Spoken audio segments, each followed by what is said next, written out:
post-Soviet space. I'm very happy and honored to introduce you to Vladimir Ze'ev Khanin.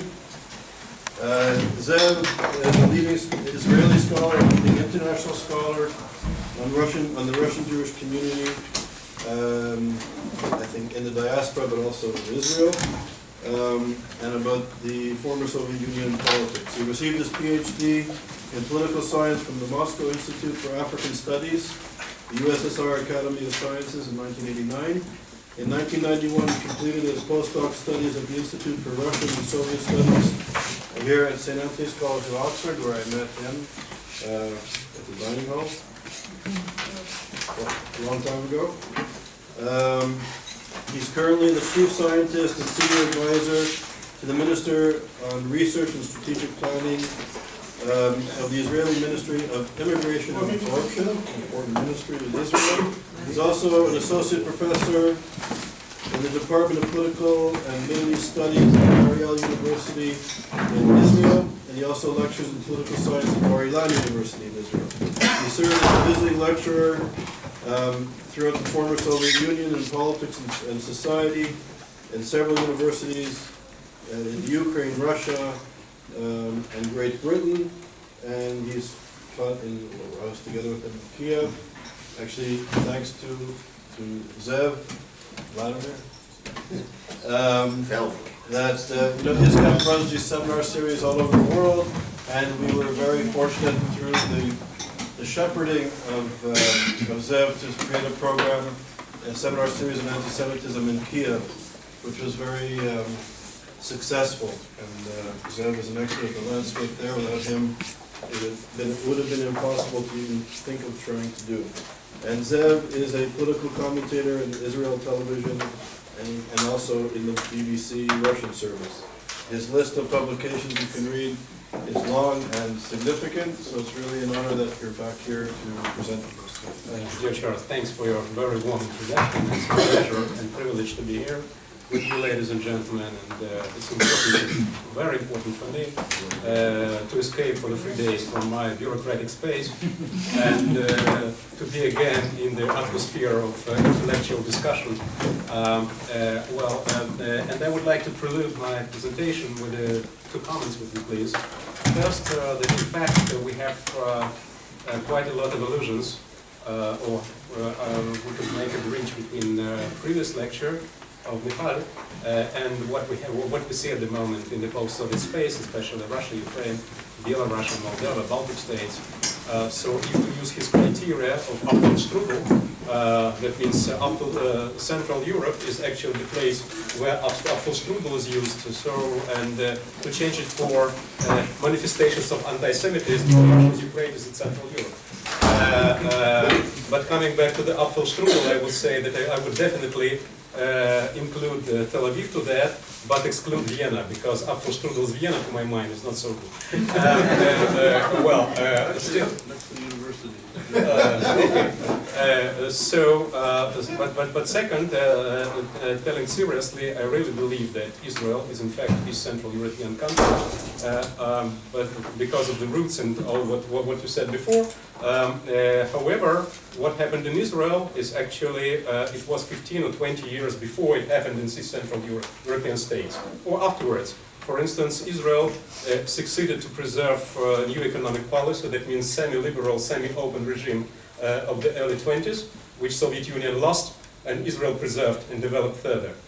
Israel, earlier than Czechoslovakia, had its experience of establishment of regime of so-called socialism with a human face, and our Velvet Revolution was 15 years earlier than it happened actually in the East Central Europe. From this point of view, I would say that what we are talking about in this afternoon, in these two sessions, yours and mine, are very much applicable to what we experience in Israel and back. My second note to our Hungarian colleague, I do agree with you that we should not, I'll explain why it's important. I do agree that we shouldn't take too seriously results of the sociological polls due to reservations that you mentioned. However, if we will use time and again, doing constantly, every year or every 2 years, the same questionnaire, according to the same methodology, we at least understand the direction of things developing.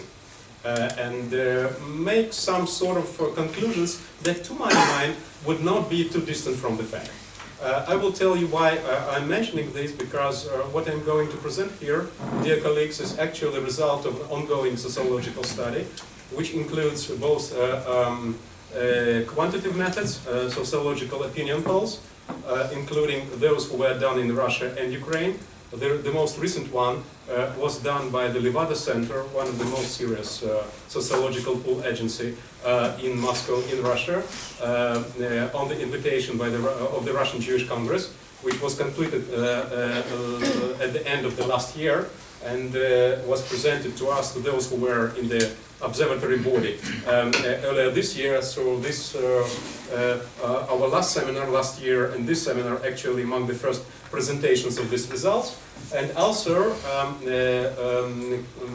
sort of a quantitative study that was done in Russia and Ukraine, which included inputs of different opinion makers and observers from inside, which we asked how they would define manifestations of anti-Semitism in the territory of the contemporary post-Soviet Eastern Europe, if I may use this word, and whether we are able to come to this or that conclusions concerning this issue.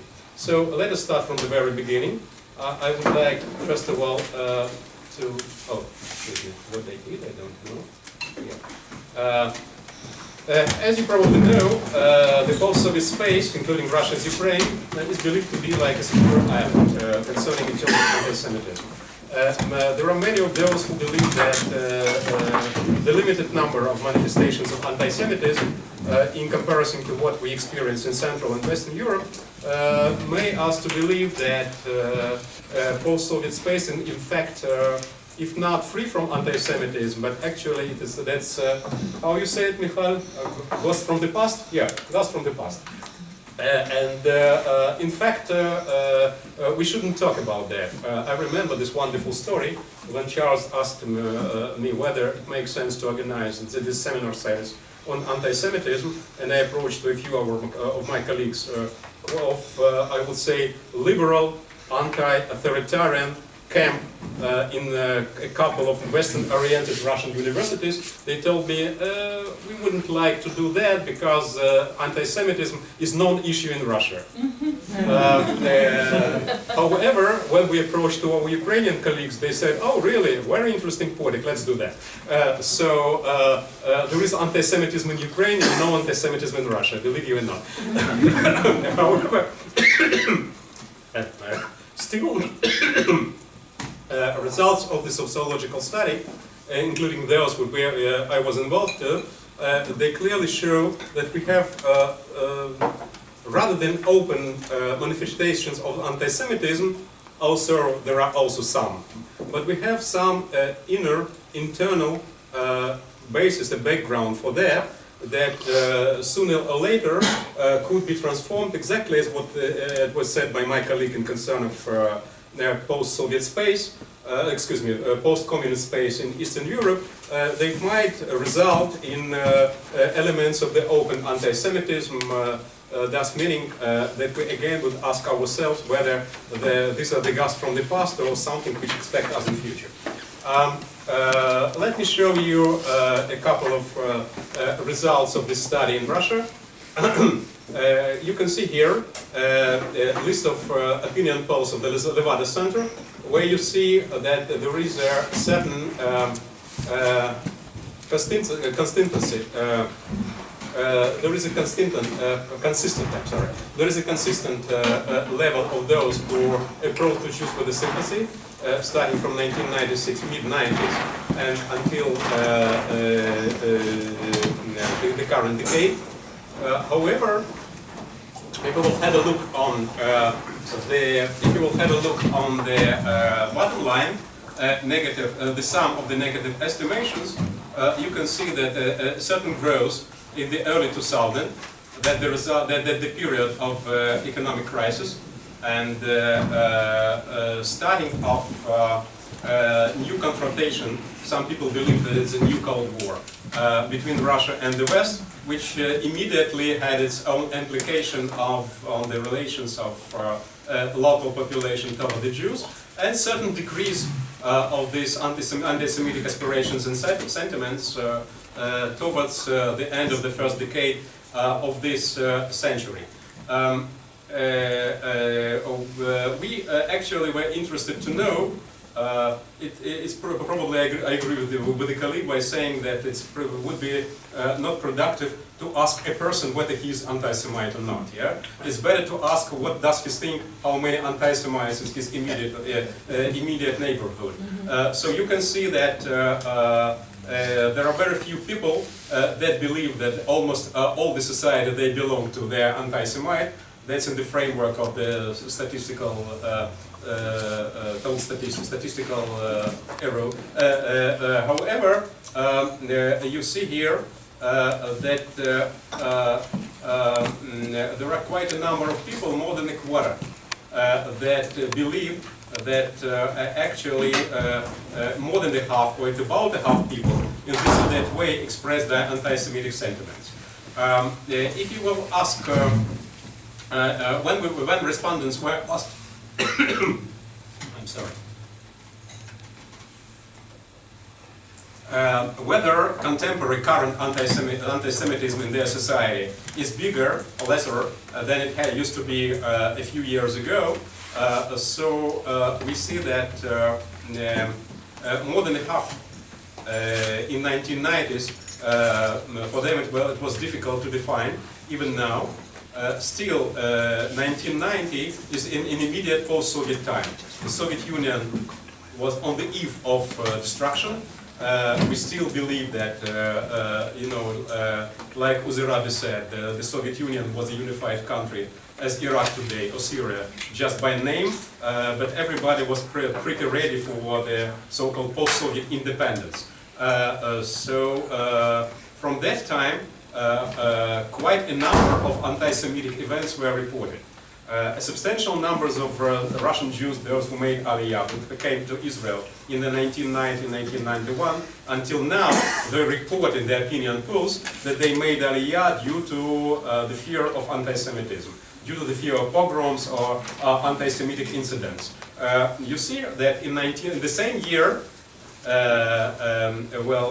less than 20% they believed that anti-Semitism either increased or remained the same.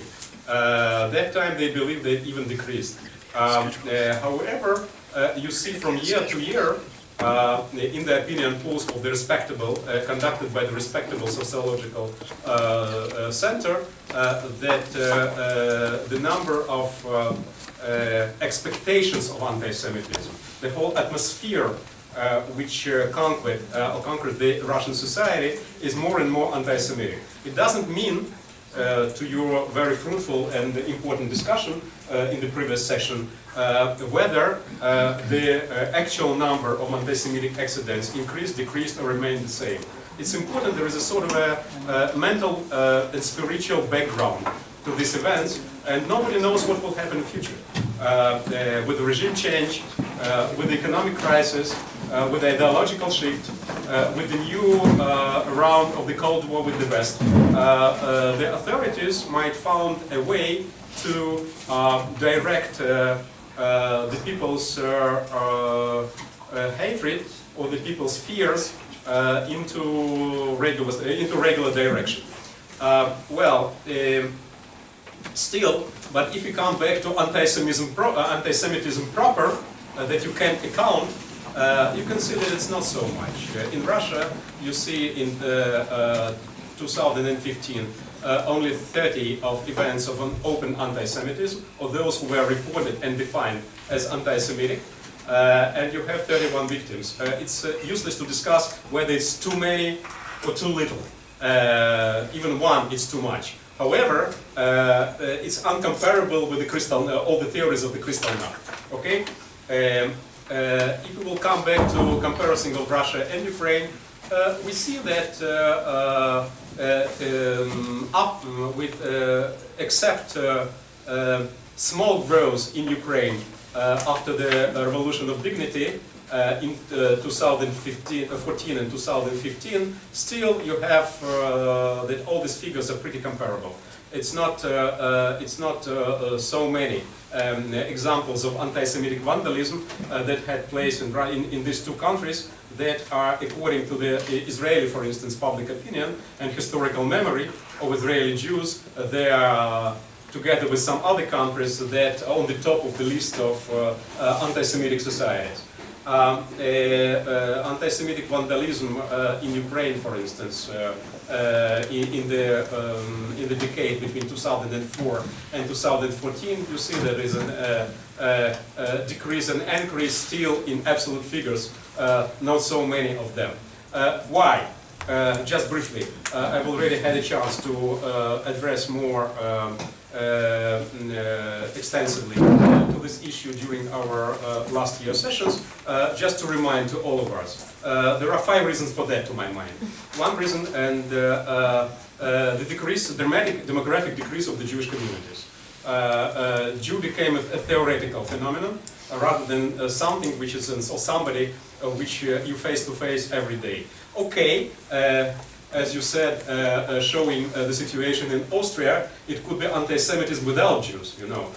So about 80% of Austrians and about 60% of Poles believe that their society is anti-Semitic. Also, there are about 7,000 or 10,000 Jews in Austria, and even less in Poland. Still, it could be. But if we will compare that, what happens in Russia with the Soviet period, we might say that Jews became almost invisible. Of course, if it not comes to the Jewish oligarchs that rule the economy, and Jewish politicians that rule the country, and Jewish culture figures that conduct the culture, you know, and mass media, and so on and so forth. So still, again, coming back to our discussion during the break, whether you can define these sort of proclamations as anti-Semitism or not anti-Semitism. For instance, we had a very interesting discussion with the people of Anti-Defamation League. To my mind, when somebody says that Jews is about composed of about less than 0.5% of Ukrainian population, but more than 5% of the members of Ukrainian parliament, and about 10% of members of Ukrainian government, and there are 30 to 40 among 100 of wealthiest businessmen in Ukraine.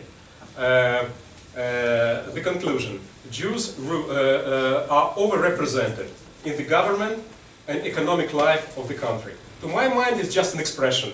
To their mind, it's an indication of anti-Semitism. So it's the question. There are two aspects of anti-Semitism. Anti-Semitism you can live with, and anti-Semitism you cannot live with, and that becomes a very subjective point.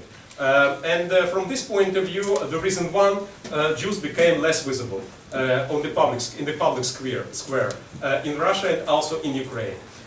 The second reason, to my mind, is the mass conscience of the Jews in the position, conscious approach to the Jews in their former function. The major enemy is actually they are replaced there by Muslim immigrants. If we are talking about Russia, the West and Ukraine, in Ukraine, that's Imperial Russia as the main enemy, and Armenia and Azerbaijan are neighboring enemies. You know that Armenia and Azerbaijan fight each other, and they are less interested in Jews. The 3, 4, and 5 reasons, you know, in Russia and Ukraine, we almost do not have the groups of intellectuals that promote anti-Semitic aspirations, opposite to what happened with the West.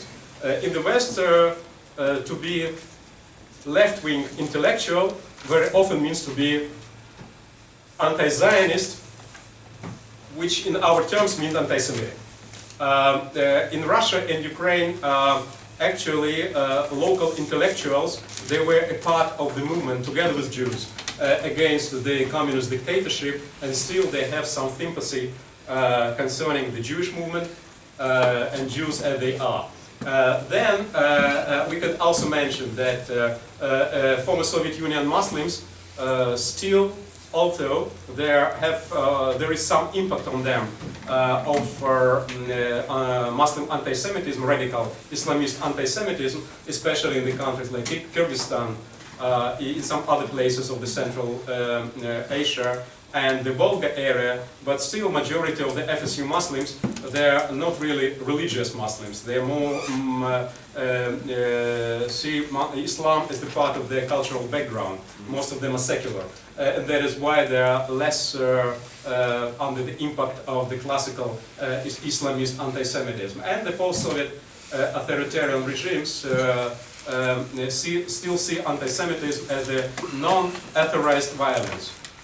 They stop any non-authorized public movement, whether it will be for liberalization and whether it will be against the Jews. If something is not authorized, it's forbidden. That is why, meantime, the post-Soviet authoritarian regimes are against anti-Semitism. On the contrary, there is in some cases they present themselves as Philosemitic, and until it happens, there is no a place for development of anti-Semitism. However, and they have already mentioned it from the very beginning, I would say it would be wrong to believe that shifting of anti-party or negativism to USA, Russia, the West, or some other subjects removes anti-Semitism immediately, completely, and still, if we are not able to report about clear-cut anti-Semitism, as our Russian colleague put it, asemitism, which means still a sort of unpleasant feeling and suspiciousness concerning Jews is inside. And that could create a background for open anti-Semitism also in future. Have a look at this data, for instance. You can see here that not a few of the Russian citizens time and again agree with the idea that Russia should be for ethnic Russians only. It's more and more from year to year. If you will have a look on different opinion poll data, that you see that more and more people agree and less disagree with the notion that ethnic Russians deserve certain privileges vis-à-vis the other nationalities, including Jews, of course. If you will have a look at this data, you will see that in concern of the other religious and ethnic groups, the proper Russian population, meaning the ethnic core of the Russian population, becomes less and less savlani, how you say, tolerant, less and less tolerant. And if you will have this classical Bagardus line, you will see that still Jews are not on the top of the list of antipathy. And this might be in sort of a contradiction between the fact that there is a sort of internal asemitism and external non-declaration of the open anti-Semitism, and you are experts in the field, everybody of you. You know that that could develop in either side. A lot of stuff I would be more than happy to send to everybody interested by email, not to just to take a valuable time now. And you can study all this data more carefully upon your interest, ladies and gentlemen. You can see that concerning the social distance, still 80% believe that agree that Jew could be their colleague at work. More than half even are ready to tolerate him as their boss. More than 80% don't mind to have them as neighbors. More than half even believe that they wouldn't mind should their son or daughter would marry Jewish.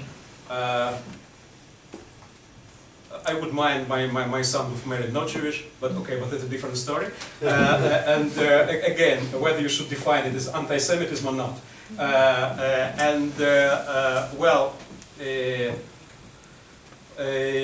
Even 1/3, in spite of all this hatred to the West, they reported that they wouldn't mind that a Jew who immigrated from the Soviet Union to the West and had some wealth and interested to invest it in Russia should be permitted to do that. That's tolerance without, almost without borders. Okay, again, on their letter of the social distance, Jewish situation is not so bad in Russia and the other post-Soviet countries. However, we do have manifestations of anti-Semitism proper. We have crimes inspired by Judophobia, both in Russia and Ukraine, including the elements of the vandalism against Jewish objects. You probably recognized all these wonderful pictures, and believe me, there are much more of that.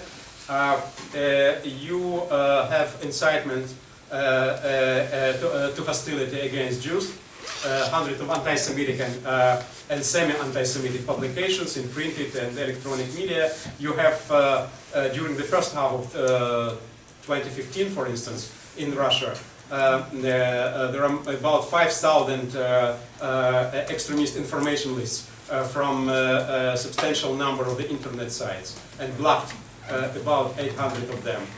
Still, there is a question whether they were blocked due to being anti-Semitic or because they were anti-authoritarian. That's also a good question, yeah, but which I don't have an answer, by the way. But still, there is an example, Alice, a sort of an indication like that. You have all sorts of elements of media anti-Semitism, including the revision of the Holocaust, the promotion of public stereotypes. Exactly, I will not come back to Mikhail's presentation. All the elements you presented are actually there. And you have elements of the political anti-Semitism, including playing the Jewish card in politics. One of our respondents, who were questions during the qualitative part of the study, he said things like that. But in fact, people are not interested in Jews because they have a long list of other problems. What is using this card are actually politicians in order to gain their public support. There are anti-Semitic radical right and radical left movements also, not only in the West. There are blackmailing of political enemies by being Jewish, with the help of claiming that they're Jewish. That's in some places in Russia and Ukraine, that's good enough in order to damage his or her chances to be elected, and some other. And of course, Jewish aspects of Russian-Ukrainian crisis, which Russian-Ukrainian war, which we'll address more extensively in a minute. You have a long list of anti-Semitic stereotypes. I love this example. One of our respondents was asked, what do they think about Jews in power from the very beginning of the Soviet Union? So he said, take Lenin, for example. Lenin was Jewish, half Jewish, all his friends and counterparts were Jewish, practically all. Lenin actually was the guy who established the State of Israel. With the help of Stalin, of course. By the way, it was said in Khabarovsk by the young generation, those who studied school and early university years. Of course, Yeltsin Еврей, Medvedev Евrei. By the way, I've heard a notion that Vladimir Vladimirovich Putin is also Jewish. They say that he's also a Mason. If you will come back to the quantitative study, you will see that from year to year, starting from 1990 and until 2015, when respondents were asked what are their definition of Zionism, you see that less than 1/5 they believe that Zionism is the national Jewish movement to establish the Jewish national state, and nothing more than that. Others, also that's the relative majority said that, but there are not a few of those who believe that ideology proves of Israeli aggression in the Middle East. They believe that Zionism is the way to promote Jewish religion and impose Jewish religion on others. They believe that Some of them probably believe that all the Jewish culture organizations that are flourishing now in Russia in the recent years, they're actually the Zionist centers. That might not mean anything at the moment, but that might mean a lot in the case when the official policy will change. At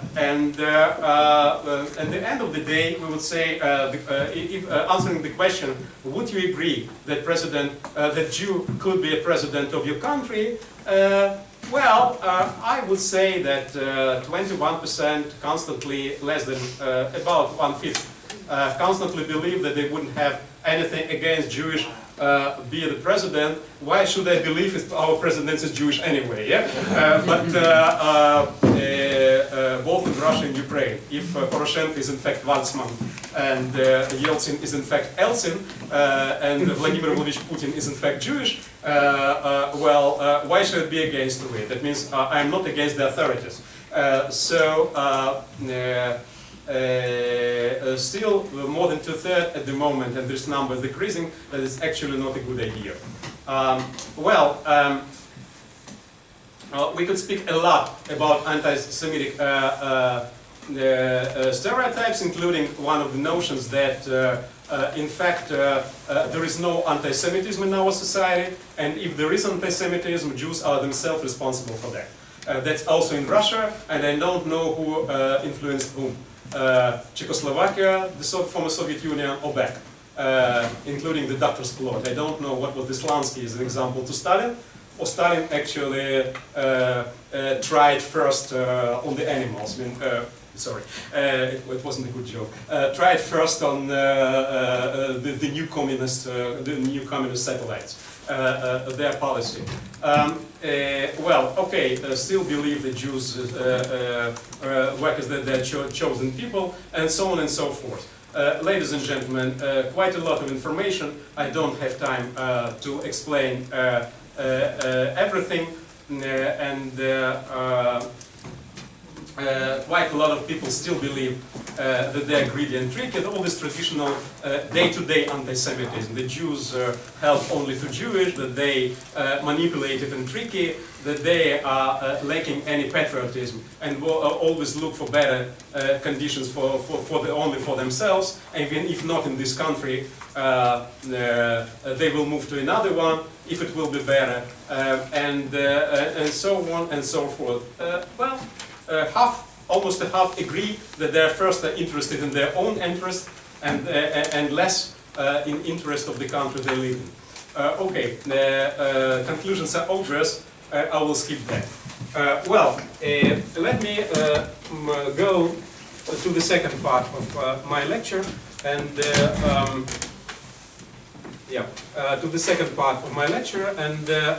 now to say a few words how the Jewish card played or not played, or there is a Jewish angle in their interstate conflicts in the post-Soviet space. There are quite a number of that, and we may say that in some of them anti-Semitic element is not an issue, or less an issue. For instance, in conflict between Armenia and Azerbaijan.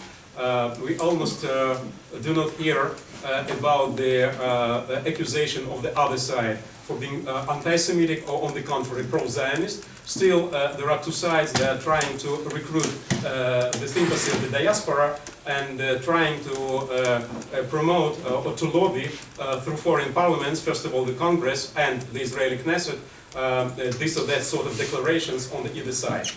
For instance, Armenian lobby in Israel is very active in trying to take a declaration that Israel believes in Armenian Holocaust, including, of course, what was done to Armenians in the course of Armenian-Azerbaijan war. Azerbaijan is lobbying in Israeli Knesset that it will not do that. However, if we will take, for instance, Russian-Georgian war of 2008, the Jewish card was almost non-played at that time, and authorities of Moscow were careful enough not to mention the issue, and one of the results of that was that actually the Jewish community of both countries didn't have to identify with either side. meaning that there was not an anti-Georgian hysteria in Russia in spite of the war. That is why the Jews hadn't to take a side, and that is why the anti-Semitic issue wasn't so much in the discussion. The story in Russian-Ukrainian war is different. In the Russian-Ukrainian war, we openly see the using of the anti-Semitic card in the war, both in the traditional terms of this word, but even more as the tool of accusation of the other side in anti-Semitism. One of my colleagues explained it in this way, that if in the past the conflict between different anti-Semitic organizations, neo-fascist or radical nationalist in the post-Soviet country, that 80% or 90% of time they invested into fighting each other, competing for the status of the organization which hates Jews in a more rational way. I mean, we hate Jews more correctly than you. That is why we are a real, real and correct nationalists. Okay? Now, if you understand what I mean, now the story is a little bit opposite. That means that now two competing sides and fighting sides, they fight for the status of Philosemites, accusing the other side in anti-Semitism, whether it's true or not. If you will take, that is why my research question, you can see, that's the result, actually questions that we asked at the end of our sociological study. It was whether we could say that anti-Semitism became a substantial factor of intra- and inter-ethnic conflicts in the post-Soviet space, and is there an implication of classical or traditional anti-Semitism or a new form of anti-Semitism? And from this point of view, to come back to the issue which I described previously, what are the Jews for the contemporary post-Soviet society? What are they?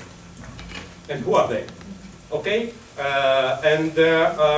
If you will come back briefly to the beginning of the anti-Semitic, using of anti-Semitic tool in the Russian-Ukrainian conflict, we will see that initiative probably came from Moscow. For them it was very important to describe those who participated in, they call it, a revolution of dignity, those who removed Yanukovych, pro-Moscow, corrupt Yanukovych regime, and believed that those the regime that will come instead will be pro-Western, European-oriented, free from corruption, and oriented toward the interest of the people, those who are the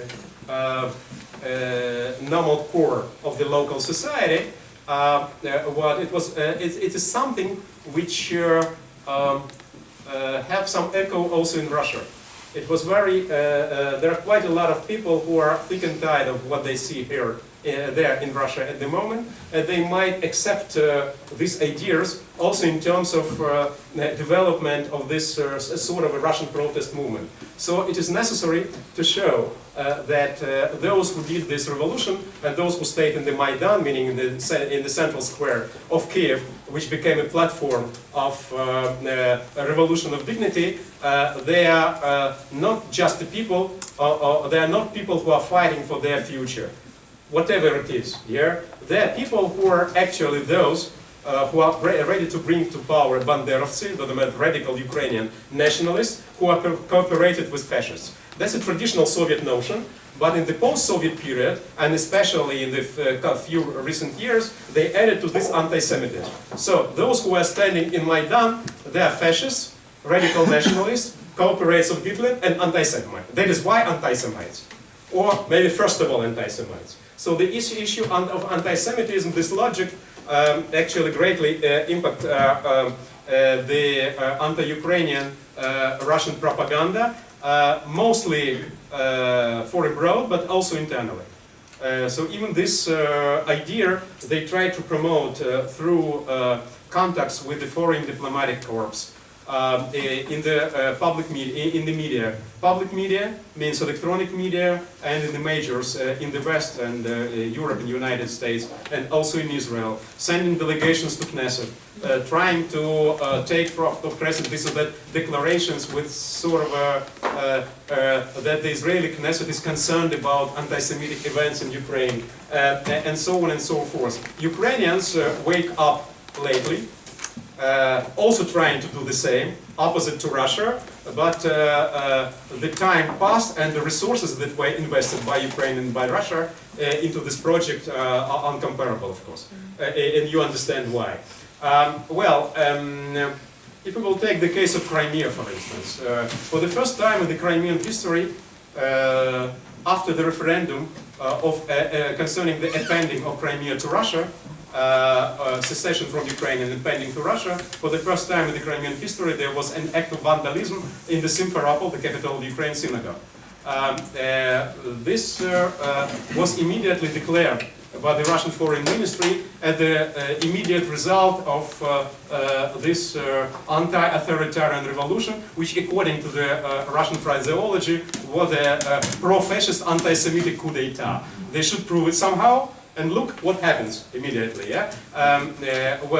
Of course, Russian media widely publicized the phrases of some radical Ukrainian nationalists who declared that they will send trains of friendship from Ukraine to Crimea in order to bring this peninsula back to Ukraine. You shouldn't have any other proof more than that.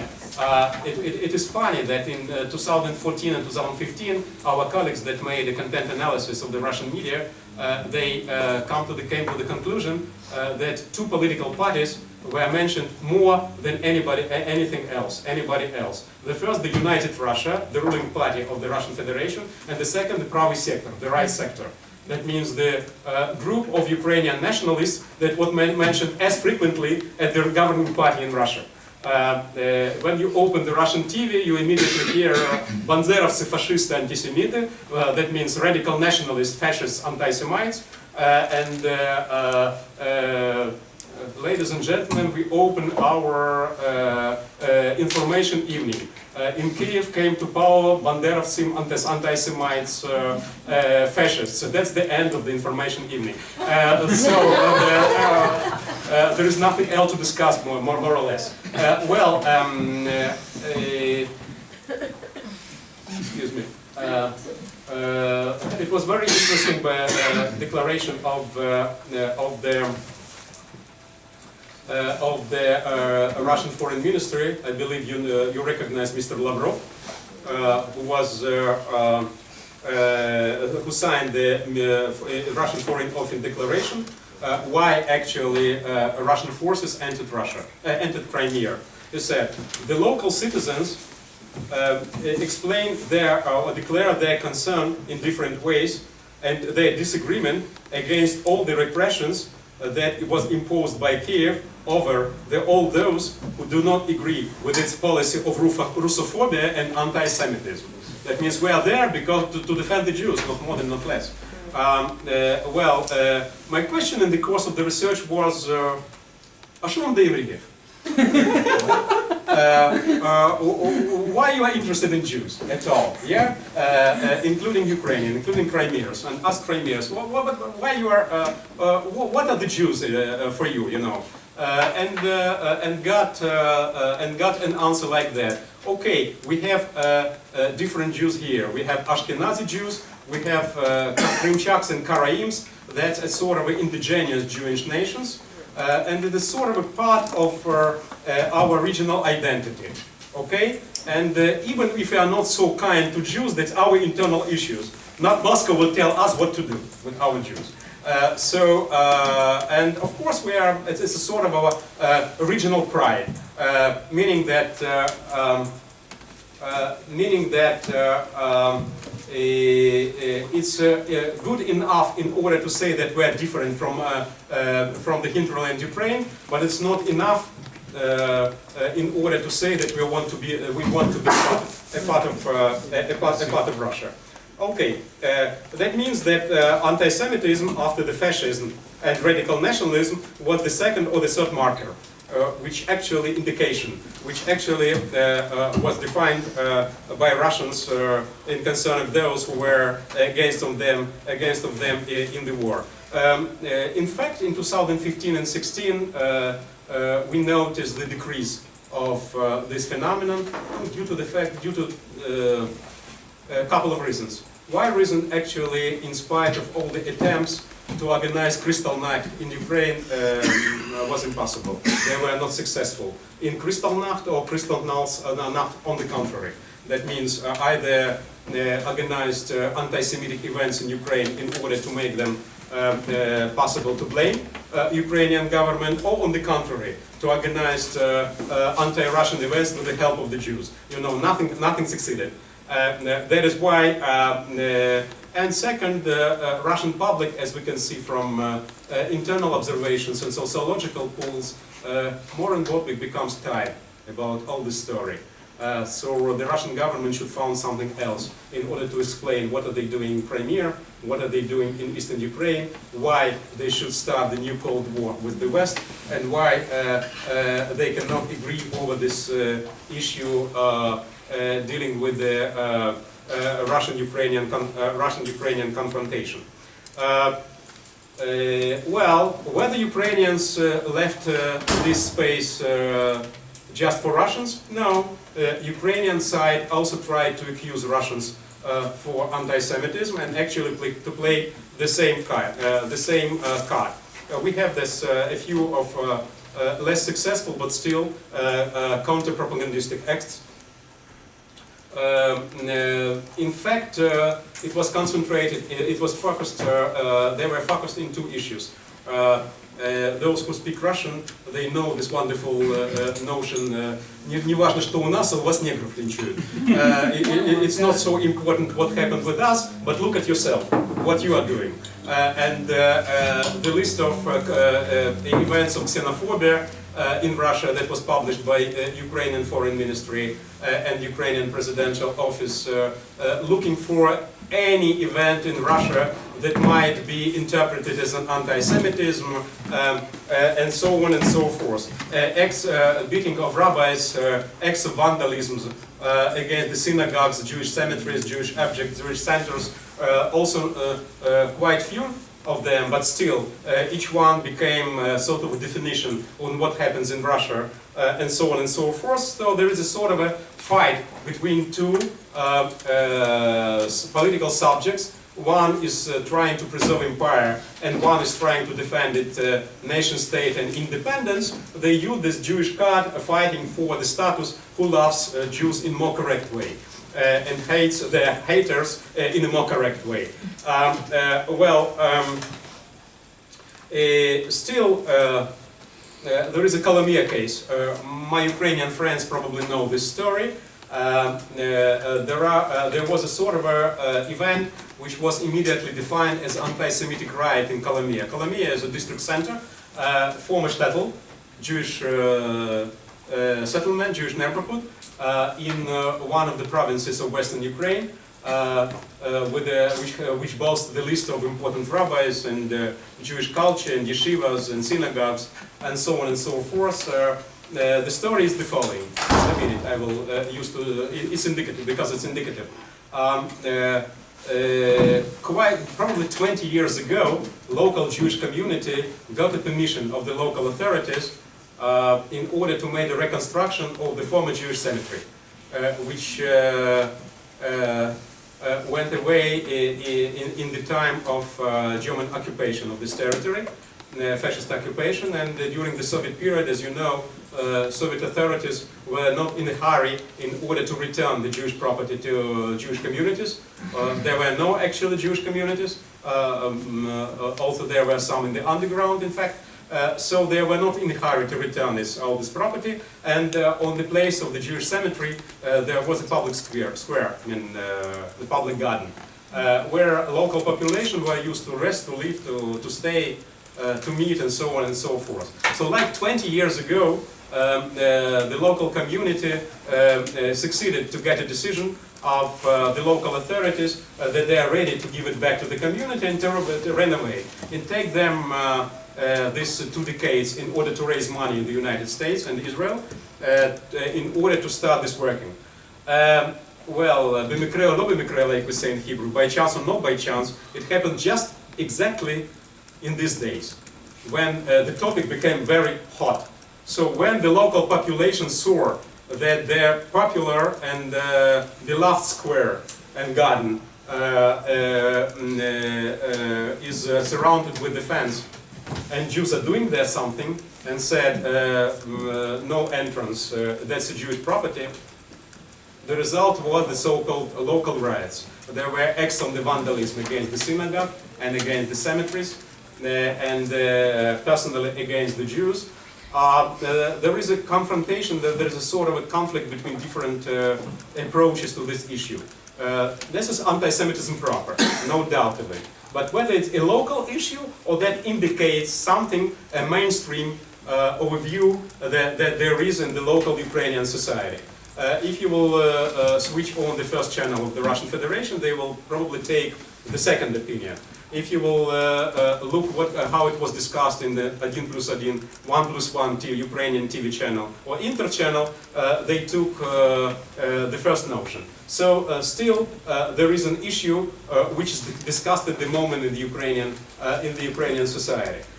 However, in the recent years, Ukrainian Jews became for Ukrainians a sort of one of us, different Ukrainians, not the strangers, some of us. That happened due to several issues. For instance, there is a number of declaratively Jewish, that means those who do not hide their Jewish identity. They became quite substantial figures in the youth Ukrainian movement. For instance, you probably recognize this guy. What's his name? Yes, that's right. He's the new Ukrainian, not so new, Ukrainian Prime Minister. Former governor of one of the very successful, opposite to other areas, provinces, who did quite a lot for salvation of the Ukrainian economy and social sphere in the recent years. In the mass public opinion, as you can see here, the Jewish component of the Maidan, that means of the revolution, received a contra-connotation. Something like, how could we be anti-Semitic if so many Jews stand with us? Okay, Jews in the Maidan, Jews were a part of the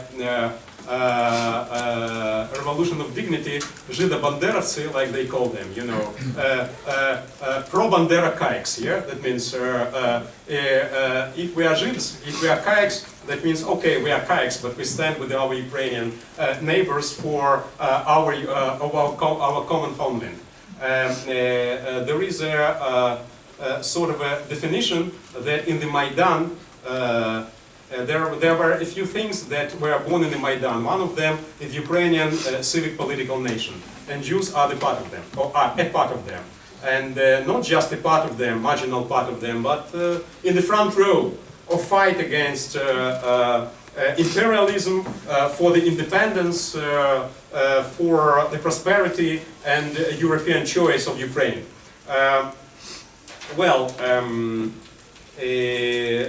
We have a couple of Israelis that joined the Ukrainian army and even trained Ukrainian soldiers that fought against the Russian army or pro-Russian militants. Their role is dramatically overestimated, friends, okay? But of course each fact like that was widely publicized. It was so far publicized, so extensively publicized, that these 2 or 3 guys who actually joined the Ukrainian army now have problem to return to Israel. Because according to Israeli law, Israeli citizen should not join the fighting foreign army. So nobody knows, we are in the absorption ministry now think what to do with these people. In order when they will come back, they will not be immediately imprisoned. Okay, but still, look for instance, figure of Mr. Kolomoisky. I shouldn't explain to our Ukrainian Russian friends who this person is. Oleg and Valeria are actually from the same area, from the same province, which this guy was the governor. He's, in Jewish terms, he's a classical Gvir. In contemporary, Gvir in Yiddish, that's a strong man. In contemporary terminology, he's oligarch. Oligarch, which is something, a very wealthy businessman, which has an enormous influence on the politics. When in the first days and first weeks and first months of Russian invasion to Crimea and eastern Ukraine, Ukrainian authorities didn't know what to do. Everything was breaking down. Everything was, you know, well, escaping from their hands. Power, resources, money, nothing. He was one of these guys, those guys who took responsibility, who funded the establishment of military units, those who stopped actually the pro-Russian invasion on the first steps. That would be done even if he would not do that. Still, of course, his role is absolutely overestimated. However, it was very important for Ukrainian society that that happens. The Jews are standing with us, and that is why this is the situation when society is looking for miracles. And that's what the miracle, you know. What was the miracle?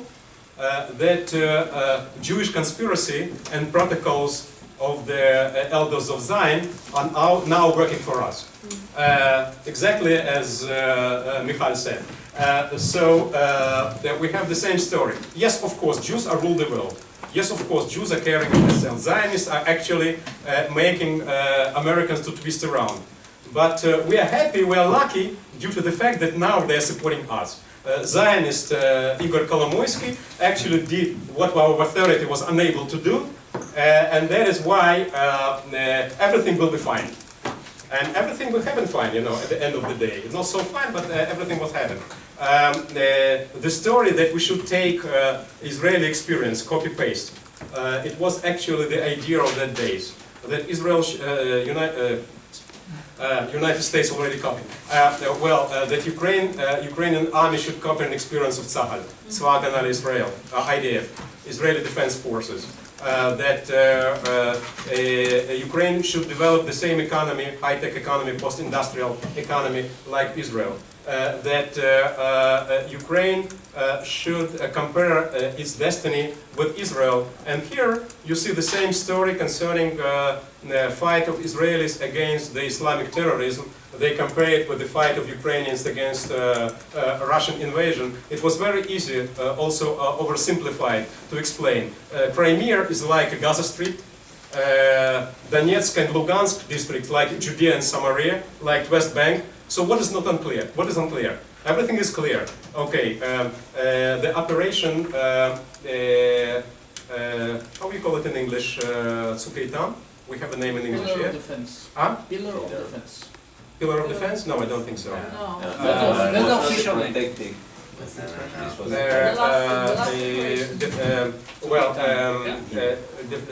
Protective age. Yes, yeah, that's the name. Protective age, yeah. So never before and never after Israel had so great public support in Ukraine like during the days of this IDF operation against the Hamas regime in Gaza Strip. There was no even radical right media in Ukraine published that Israelis, also Jews might not, but Israelis are always right in anything they are doing. Of course it is not now at the moment, but that time probably Ukrainian society looked for an example that's saying, okay, the state, the society, which is surrounded by enemies, they're able, in spite of that, to construct a healthy society, good education, normal health care, flourishing economy, and defend small country against the huge Arab world, read against the Russian world, huge post-Soviet world, and to defend its democracy and Western church. What is anti-Semitism? On the contrary, or not anti-Semitism? That Jewish conspiracy is now standing with us. I would say that yes, that's a sort of anti-Semitism. Whether it's a dangerous anti-Semitism, frank answer is I don't know whether it's dangerous or not. Or it could be could be a place for this discussion. But still, the level, the acceleration of this issue is not so high in Ukraine at the moment as it used to be. But it's quite an important thing like that. Things like that do happen. Still, we have in Russia, both in Russia and Ukraine, a number of indications of the classical anti-Semitism. This is a sort of an example, yeah, like they compare what they see in Donetsk or Lugansk in eastern Ukraine and in the Gaza Strip, you just see that almost the same here and there. You don't need a lot of proof. And of course, this is the picture which is actually from anti-Semitic media. Judea is Jewish. It was widely publicized in the Arab media. The Ukrainians used it as a very positive positive issue. Judea is Jewish, Ukraine is Ukrainian. Still, as I said, traditional anti-Semitism, we have some sort of indications which became even non-important, much less important in 2014, 2015, but started again to increase in the two recent years. One of the ideas like that it comes vis-a-vis the background of economic crisis in Ukraine and disappointment with the result of the war with Russia, so-called ATO, anti-terrorist operation in eastern Ukraine, and new reforms that were implemented by the revolutionary government, which brought, I would say, ambivalent results, including the attempt to make a liberalization of land owning, which is being done by the local government under the pressure of International Monetary Fund and European Union that provide the tranches that provide money in order to keep Ukrainian economy swimming this or that way. But they also insist on liberalization of the local economy, including the land. Our Ukrainian friends know perfectly well, and I guess you ladies and gentlemen as well know, that in fact there was no real land reform in the post-Soviet Union. It was just declared, but nothing actually happened. That also brought to the fact that former collective farm barons, counts, they became unbelievably rich because they got the land. They were chairman of the local communist collective farms, and actually got this land for nothing because it was forbidden to privatize it, to sell it. So they just got it for themselves, and you can just imagine if this sort of collective farm in the suburb of a big city, Zaporozhye, Dnipropetrovsk, Lvov, Lugansk, Kiev, if you just change the status of agricultural land to the land which is permitted to build, these guys became billionaires overnight, yeah, without investing any dollar, just a grosh, without investing anything.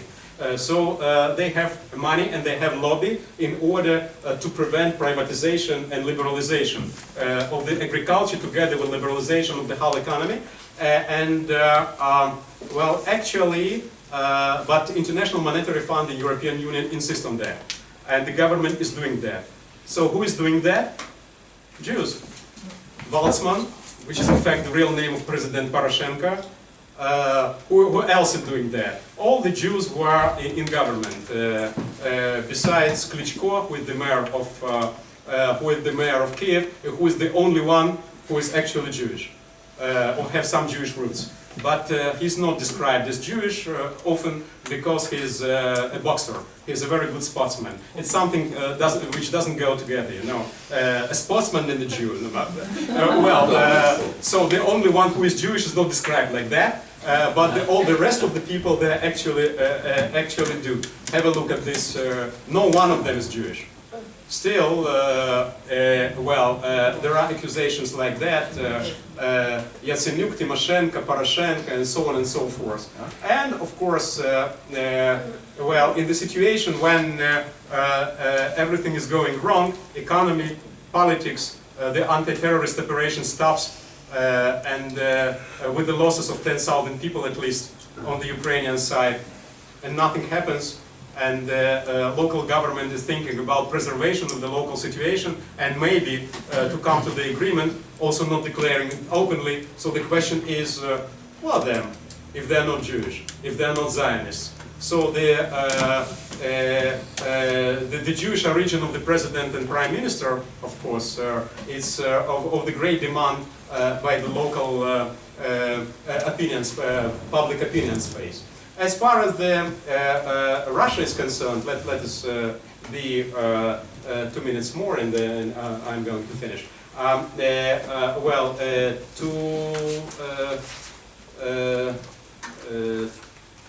To say the truth, we should say a few words not just about Ukraine, but also about Russia.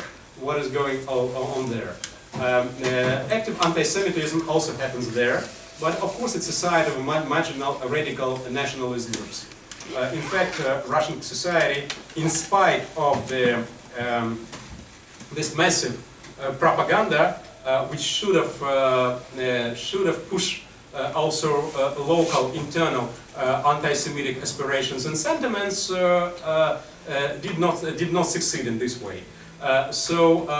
Anti-Semitism is there where it should be, within this neo-Nazi and radical right groups and organizations, but public opinion is not so much anti-Semitic. However,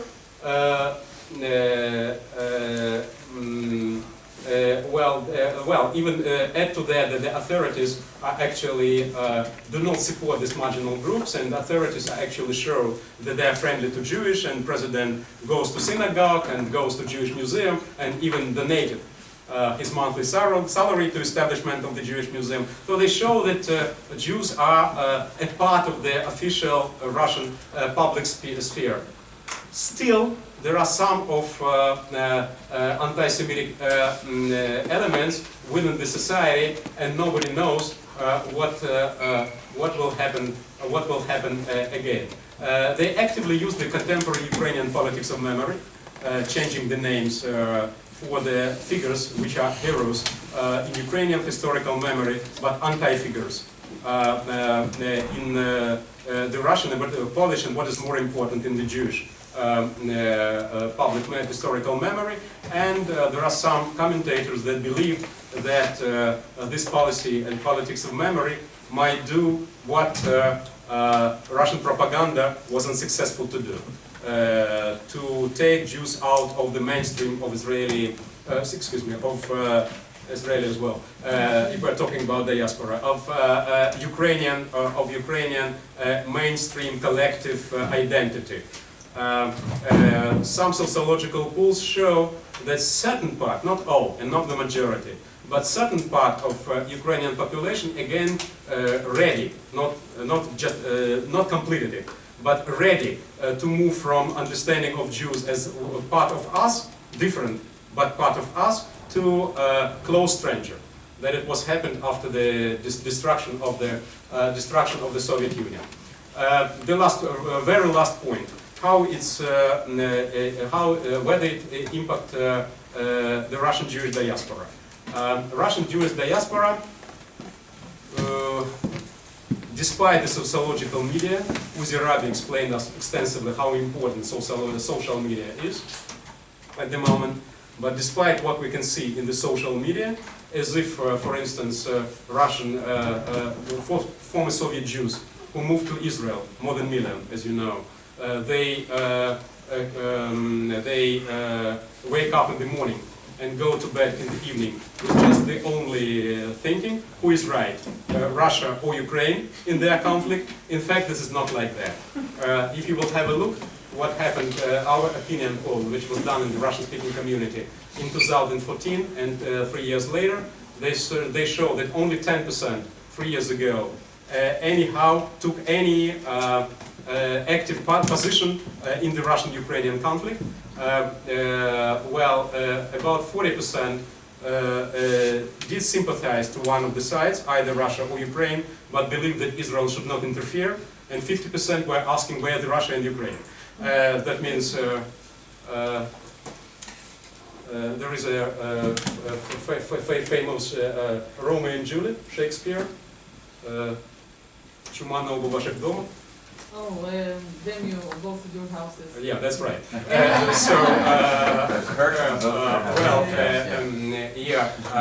And you see that 3 years later, even half of that, if in 2014 they were 10%, now it's just 5%. That's the poll of the March this year. Yeah, 5% believe that Israel should take any active part supporting this or that side. And 2/3 believe that the Russian-Ukrainian issue, let us leave to Russians and Ukrainians.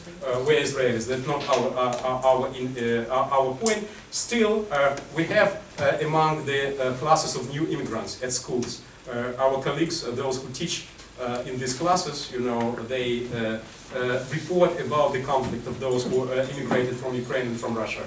We see it from among the participants of various Jewish community diaspora programs that come to Israel.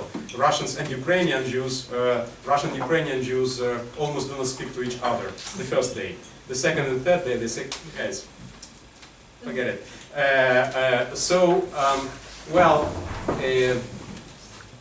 If we will have a look what happens in the other places, you can see that even those who immigrated to Israel made Aliyah to Israel from eastern Ukraine, from Donetsk, they're actually much more pro-Ukrainian than pro-Russian. And those who came from Europe, United States, or Central Europe, or Germany, they even don't have an idea what is going on there and believe that this is not an our issue. Well, ladies and gentlemen, I would say this is probably the only good news in all this story. Thank you very much.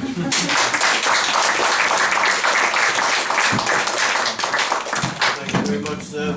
So we can open it up for questions, comments. Thank you so much for that. Thank you. Fascinating lecture. I myself have done about a dozen expeditions to Ukraine for Yiddish, for finding the oldest Yiddish speakers for a language atlas. And of course, in all these interviews, there was a lot of free speech anyway. And these elderly people would always share that for them the most painful kind of anti-Semitism is what you and others have referred to scientifically as historic memory issues, that there could be a statue or a street to Bandera, to Yushkevich, or even to Khmelnytsky. Yeah. And these people have not, by and large, been supporters of Putin or Russia or at all, but they often say with a little bit of Yiddish humor that after the statue of Bandera, I'm relieved to see the one of Lenin because he doesn't bother anybody. But in terms of anti-Semitism and the perception of anti-Semitism by the last generation of pre-Holocaust unassimilated Ukrainian Jewry, I think it has to be recognized as an important issue in anti-Semitism studies, even if not in practical or violent. Well, I don't have to say anything, but yes, you are right.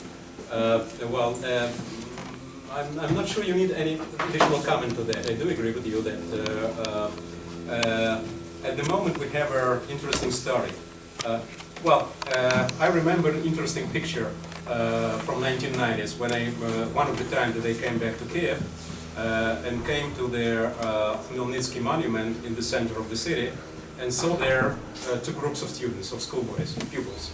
One of them from the Cossack Collegium, that means school which promotes the Cossack, Ukrainian national identity, and the group of students from the Jewish school in Kiev.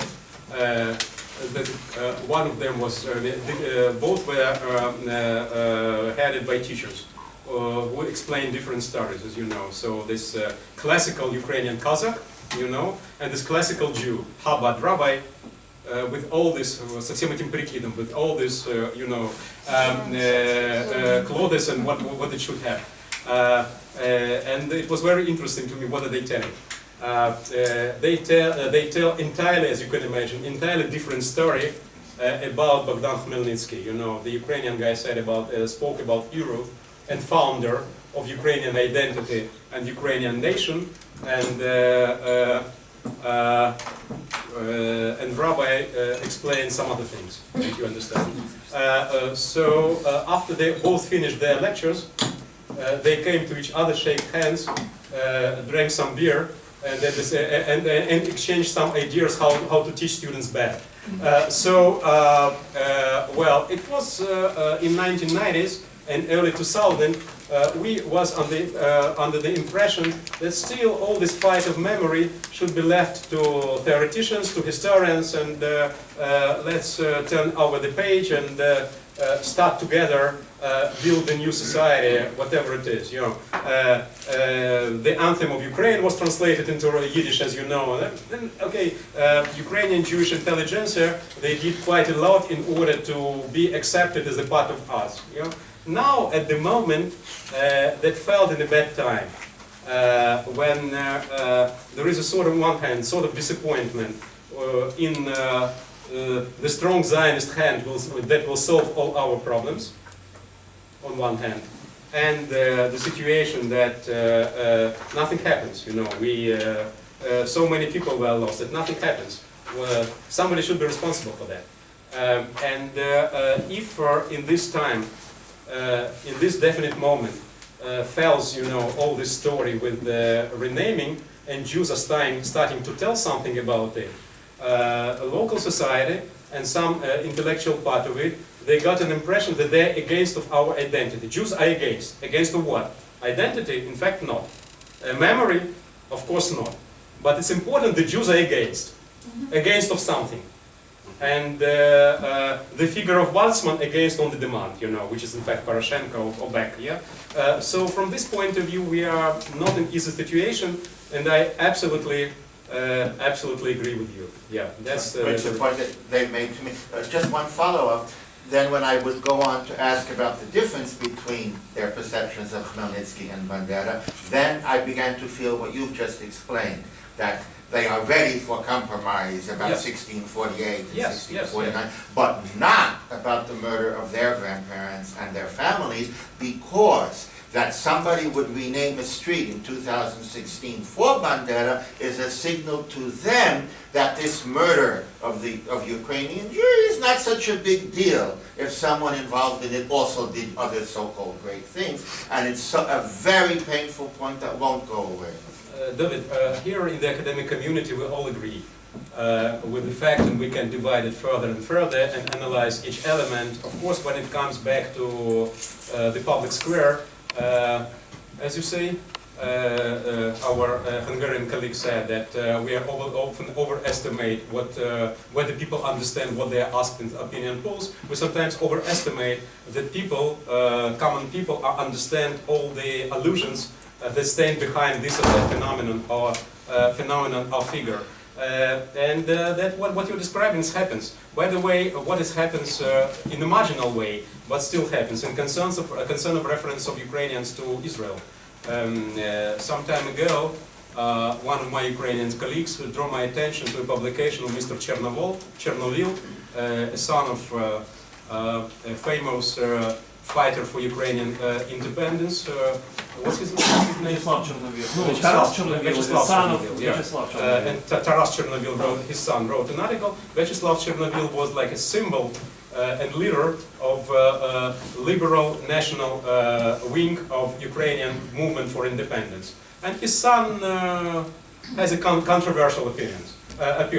And he published in a popular Ukrainian weekly with a very wide circulation an article named The Price of Israeli Friendship.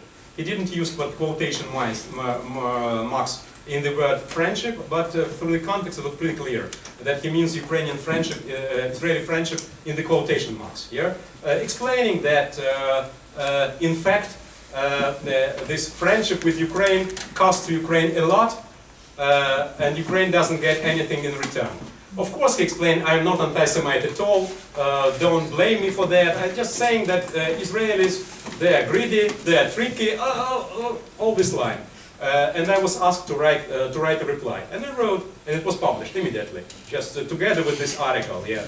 Well, and thank you to all this weekly, and thank you to Open Ukrainian Media, and thank you to all the open space for the public discussion, and so on and so forth. But the talkbacks after my article were wonderful. I didn't hear or read like that since long time ago.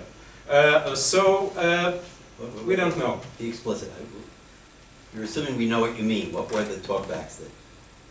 What did they What say? was the feedback? Or Oh, feedbacks. I'm sorry. The talkbacks. What they write after What the did they say? content? Yeah. You said the feedbacks were something you haven't heard in a long time. Yeah. You assume I know what that means. I don't. Okay. That even in the Soviet times, I very seldom hear that Jews not just rule the world. They use everybody. They just touch them in order to enrich themselves at the expense of those who silly enough in order to cooperate with Israel. That when Israeli help was really needed, Israel betrayed Ukraine, and in fact is interested to cooperate with Russia against Ukraine. But what do we want from them? Israel is a Jewish state, and all of Jews are like that. And those who are as if trying to put themselves an image as if they are cooperate with Ukrainians in order to fight for Ukrainian independence, this will be very careful. In fact, they are doing in their own sake and in their own favor.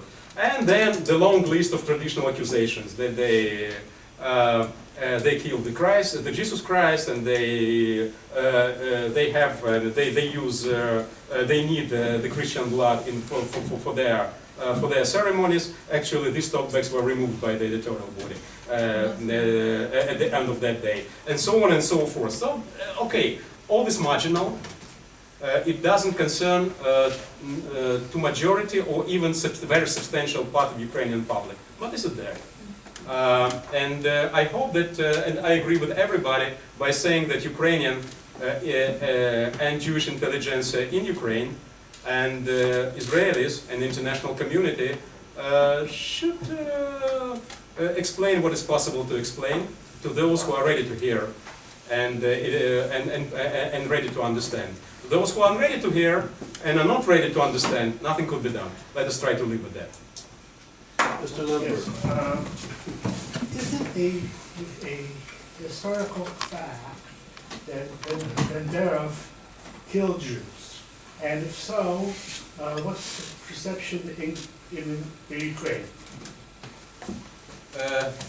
Probably my Ukrainian friends will tell about that in much more extensive way than I could. In principle, there are two approaches to that. One approach, this is all lie and inspiration of Russians, or Zionist conspiracy. It's never happened.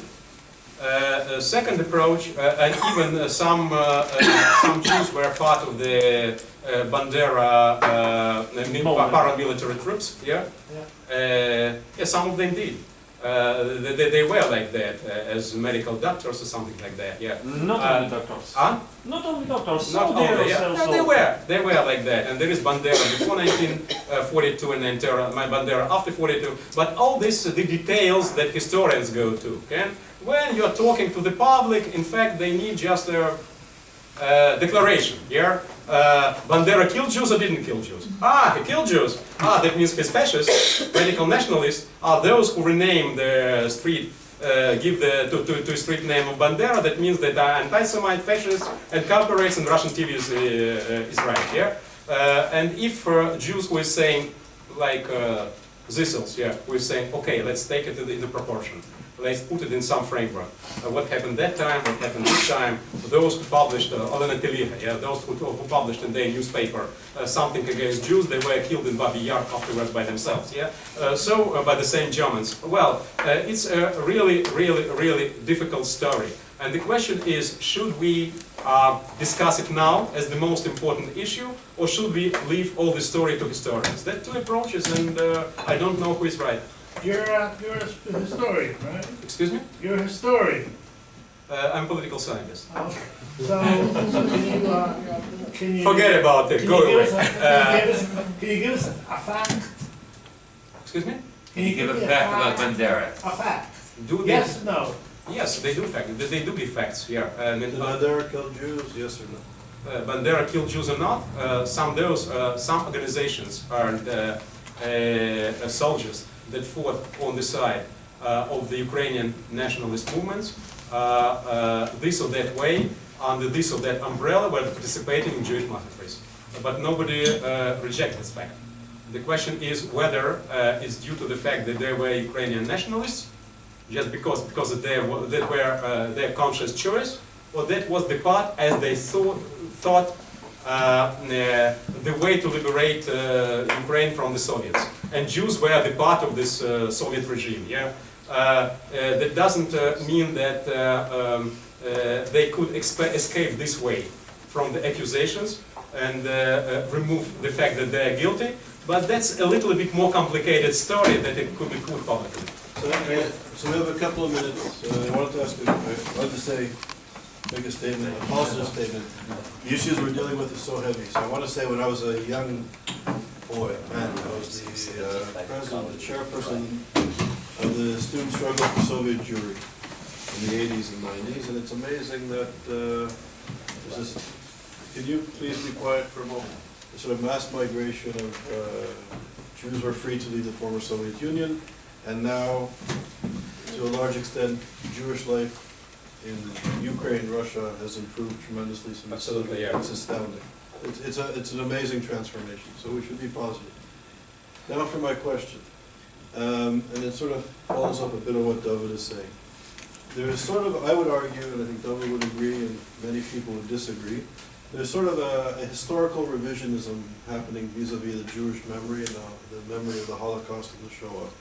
And people like Tim Snyder and other scholars are taking, I would say, an extraordinarily sophisticated form of historical revisionism. They're not the historical revisionists of David Irving and the people in California in the 1970s. They're using geographical arguments in a very sophisticated way to minimize the uniqueness of the Holocaust. So Snyder will say, yes, let's look at the history of the Holocaust. He doesn't try to avoid it, he embraces it, but this happened over here, this happened over here, let's take a geographical argument to understand the blood dance. And I think this is very, very dangerous because it's sophisticated, it's mainstream academic, and in another generation, the students of these scholars are going to obfuscate the memory of the Holocaust and the memory of the Jewish people in Europe. Yes, the answer is yes. Now, I was in Babi Yar, the commemoration of the 75th anniversary of Babi Yar. You were there. It happened a few months ago, and the World Jewish Congress had a big event, and Tim Snyder comes in with this Ukrainian-Canadian association promoting Jewish Reconciliation. Yeah. Great project. How they call themselves? Ukrainian Jewish Encounter. Right, encounters. Yeah. So there's this concerted effort, I suspect, and I want your expert opinion, that part of this revisionism is also a way for some nationalist Ukraine, the Baltic states, Poland, some former Soviet satellites to enter into the European Union. And it's a concerted effort. And these encounter groups, and there's several that are springing up, are throwing a few dollars dealing with the memory of the Holocaust, I would suspect, as a vehicle to enter into the European Union and normalize relations with the Western Europe. What's your comments on this? Well, I would just quote Yaroslav Gritsak, a very great Ukrainian intellectual, Ukrainian, not Jewish, professor of Ukrainian Catholic University in Lviv, who is a world-caliber historian and philosopher of liberal national camp, who is saying that understanding and acknowledgement of the Holocaust and the role which our people played in the Holocaust is actually an entrance ticket in the European Union. And Ukrainians, according to him, for quite a long period of time, were trying to enter this train leading to the European Union without buying a ticket. So without acknowledgement of their role in the anti-Semitism, fusion of Jews, and even the role in the Holocaust. I don't think there is you need any other comment for that. Okay, so on that serious note, Maybe our Ukrainian friends have comments because I said a lot about Ukraine and they probably have in response to say something, no?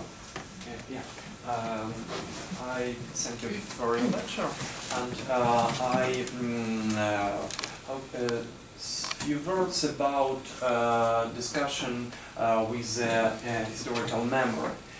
For example, in a local city, Dnipro, 1 million inhabitants, we complete our historical memory on the street with, for example, with a name for Menachem Mendel Schneerson, Rebbe, Lubavitchsky Rebbe, and his street cross with the street Simon Petlura. On the historical Soviet memory, Petlura was anti-Semite as a Bandera. But we know about Jabotinsky, write about Petlura and other. Well, Petlura wasn't anti-Semite. No, he wasn't. Wasn't anti-Semite. Yeah. And also, sorry, but we haven't sources, we haven't facts. We can say about people who was member of OUN, Bandera's organization, who killed people. Yes. So, I hope we do as do it Igor Shupak in Museum of Holocaust and Jewish history in Dnipro. He said about all parts of Ukrainians who killed, who was bystanders, and who support, who save of Jewish. It's all of my historical past Holocaust and Holodomor. It's also part of my memory. And it's not revisionism. For chance. Sorry. What's not revisionism? I didn't understand. What's not revisionism? I didn't understand the last part of revisionism. If we say not only about Holocaust in the Vladimir, we say also about our tragedy. But my tragedy, I'm Ukrainian. But my tragedy is not only Holodomor, when 4 million people killed by Stalin. Also my tragedy, it's Holocaust, when on my land more than million and 15,000 of Jewish people killed by Hitler. Yeah, it's not revisionism. Okay, you see, guys, how complicated is that? So I'm afraid we have. Wait. So can I say something? Yes. Okay, hang on. We're over time, so go ahead and then. Only 3 words to go with. First of all, I want to say that Ukrainian society does a lot of work to find some compromise between historical memories, different historical memories, not only Jewish and Ukrainian historical memories, but Polish, Ukrainian, Jewish and Crimean Tatar historical memories. Ukraine was the first post-Soviet country where the Holocaust studies were included to the school program. The first post-Soviet country, really. And today we have a lot of common programs for school children where Jewish, Crimean Tatar, Polish and Ukrainian children meet together and they speak about some historical cases. And we have a lot of public lectures concerning our common history. That's all led to some very interesting case. When in Russia, on TV show, there was asked what is Holocaust through the common people. Somebody answered, it is a holiday. Somebody answered, it's something concerning Jews. Somebody answered, I don't know, somebody answered, I wasn't taught at school, and only 2 of nearly 15 answered what is really Holocaust. When it was asked in Dnipro, there was no mistakes. Everybody answered what is Holocaust. Everybody knew, and it is a great deal of Ukrainian scholars and Ukrainian society. David said 2 times that our situation is not complicated. It's really complicated. When he said about the events on the Soviet Union of 1932-33, he said famine. It's not famine, it's Holodomor for Ukrainians, and it's not a revisionism to say that we have tragedy for our own. I don't say about genocide because it will be the next discussion for 2 or more hours. But I say that we have the right for our own tragedy. And telling about Ukrainian nationalist movement, David, you have to say Shukhevich and not Yushkevich. You told about Roman Shukhevich for 2 times as Yushkevich. Ukraine is not simple as it seems. It is really complicated. Thank you. Well, thank you. We can't go into too much because of time. I'd like to make one point. The heart of the new Holocaust revisionism coming out of Eastern Europe today is a revisionism that turns the perpetrators into some kind of heroes. And that is revisionism. It's deeply unethical. It's deeply offensive. If groups like the OUN and UPA were responsible for the murder of hundreds of thousands of Jews and Poles, as they were, then it does not affect the bigger picture that, like the Nazis themselves, like the Germans, they saved a few Nutzige Juden who they needed as doctors or something else. So the issue today in Eastern Europe is not about recognizing other people's tragedies. That is the nationalist interpretation that the Jews just want to talk about. The issue today is that the Holocaust is being revised, downgraded, and misrepresented as one of many equal events, in part by the current redefinition of criminals as heroes. So when a street is renamed in 2016 for someone responsible for the murder of hundreds of thousands of innocent people during the Holocaust, it is an issue that we must discuss openly and frankly and without prejudice to any opinions. Thank you. So thank you both, and I'm going to sum up with a point. Has anybody ever heard of biotic? Biotic. Biotic. One person, because you hang out with me too much. The biotic people were the indigenous people of what we now call Newfoundland. Newfoundland. That's what the British settlers called Newfoundland. The biotic people were the indigenous people of Newfoundland. For 132 years, the British hunted the biotic people for sport.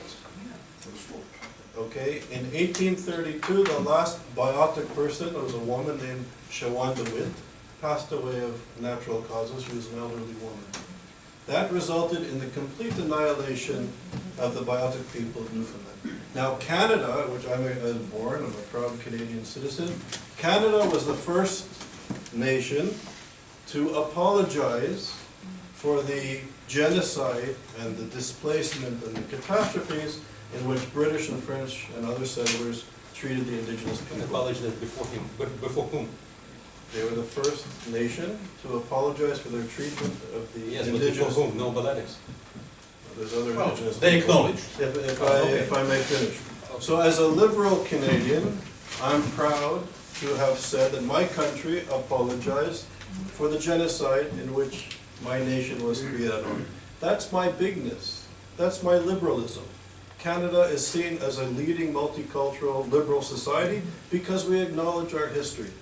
So we exterminate the indigenous people until 2006 in the museum at McGill University, like other Canadian universities, the skeletal remains of indigenous people were on display in public at the top university museums throughout Canada. Hitler created the Museum for the Extinct Jewish Race based on the museums that existed in places like Canada. So, ladies and gentlemen, the histories are contentious. But still, But, let me just finish my point, it's important. okay. It's very important. That the memory of the survivors of the Holocaust and the people that did serious research on the Shoah, that if this history is being rewritten in the name of anything, it's not to minimize other people's suffering. Many people suffer, and that history should be known and should be shared, and we should learn from it. But I don't have a right to define Ukrainian history, the history of the nationalist movement, but at the same time, the nationalists should be very sympathetic and careful not to rewrite the history of the Shoah and the history of the survivors and of the victims. And tragically, there are no indigenous historians. I don't think anybody around this table, with all our concern for human rights, of oppression, justice, anti-Semitism, and other forms of hatred, I bet there are very few people that can name an indigenous thinker, philosopher, or historian, because they've been removed from the conversation. So the narrative, the Jewish narrative of the survivors of the Holocaust, of the serious scholarship that has been done, I think should be revered and respected, because it's a testament to other peoples who did not have the good fortune to survive, that their narrative survived. There's a lot to be learned from this. So on this note, I appreciate the conversation, I appreciate Ze'ev's comments, and I appreciate the respect and the exchange of contentious ideas here, and may we continue. So thank you, Ze'ev. Thank you.